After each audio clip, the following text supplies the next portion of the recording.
ఓట్లేశారు, నేను ఓడిపోయా. 5 ఏళ్లు నానా ఇబ్బందులు పడ్డాం. అదే నేను గాని తెల్లవారితో గాని పసిగట్టి దోషుల్ని అప్పుడే అరెస్ట్ చేయించుంటే నేను ఓడిపోయేవాడినా తమ్ముడు అని మిమ్మల్ని అడుగుతున్నా. అందుకే పోలీసులు గుర్తుపెట్టుకోవాలి, ఇలాంటి కేస్ స్టడీలు నా జీవితంలో చాలా స్టడీ చేశాను. మా పోలీసులు చెప్పినా ఇప్పుడు మాత్రం నేను చాలా జాగ్రత్తగా ఉన్నా. నేను ముఖ్యమంత్రిగా ఉన్నంత వరకు నన్ను ఎవ్వరూ మభ్య పెట్టలేరని మరొకసారి మీ అందరికీ విజ్ఞప్తి చేస్తున్నాను.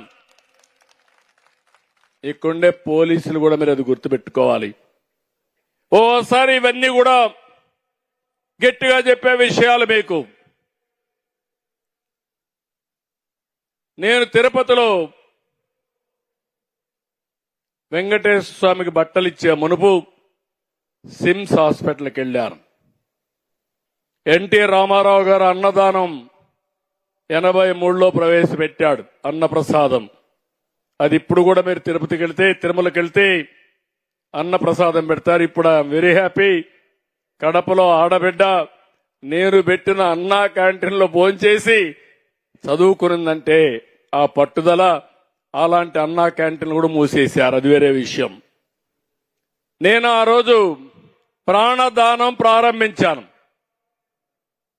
ప్రాణదానాన్ని ప్రారంభించి కొండపైకి పోయేటప్పుడు వెంకటేశ్వర స్వామి బట్టలు పెట్టేటప్పుడు నా మీద 23 క్లేమోర్ మైన్స్ పెట్టి నన్ను హత్యా ప్రయత్నం చేయడానికి ప్రయత్నం చేశారు. నా కారు వచ్చి కొట్టింది. కారు పోయి ఒక రోడ్డు మీద ఒక ఇల్లు కొట్టి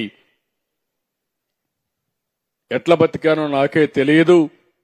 సాక్షాత్తు వెంకటేశ్వర స్వామి దిగొచ్చి నువ్వు చనిపోతే నాకు అపవాదం వస్తుందనే ఉద్దేశంతో నన్ను బతికిచ్చాడేవో గాని నాకు తెలియదు.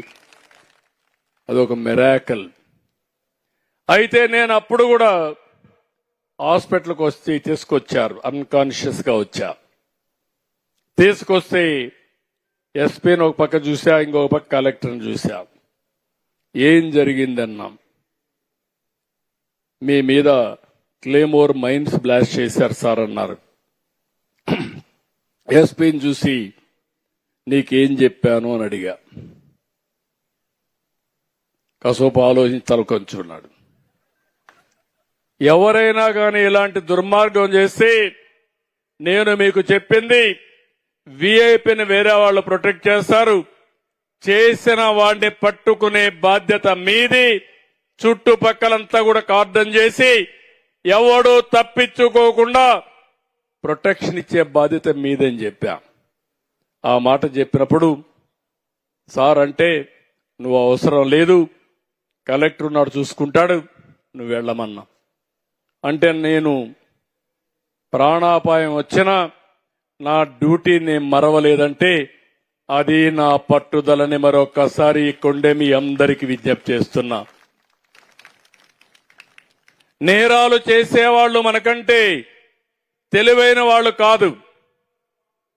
నేరాలు చేసేవాడి కంటే మనం తెలివైన వాళ్ళమైతే సమర్థవంతంగా పనిచేస్తామనే భయం ఉంటే నేరాలే జరగవని చెప్పి కూడా నేను మీకు తెలియజేస్తున్నా. మీరు చూస్తున్నారు ఇప్పుడు ఎన్డీఏ ప్రభుత్వం ఉంది. ఇక్కడ నేరాలు తగ్గాయా లేదా అని మిమ్మల్ని అడుగుతున్నా. తగ్గాయంటే చేతులు గట్టిగా చెప్పండి. తగ్గాయంటే గట్టిగా చప్పట్లు కొట్టి నేరాలు తగ్గాయని చెప్పండి.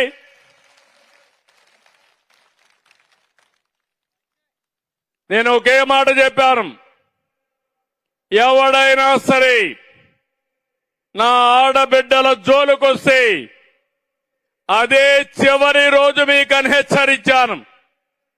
రేపు ఎవడైనా టెస్ట్ చేయాలంటే టెస్ట్ చేయండి, మీ కథ నేను చూస్తానని మరొక్కసారి ఈ పోలీస్ రిక్రూట్మెంట్ రోజున హెచ్చరిస్తున్నానని చెప్పి కూడా నేను మీ అందరికీ విజ్ఞప్తి చేస్తున్నా.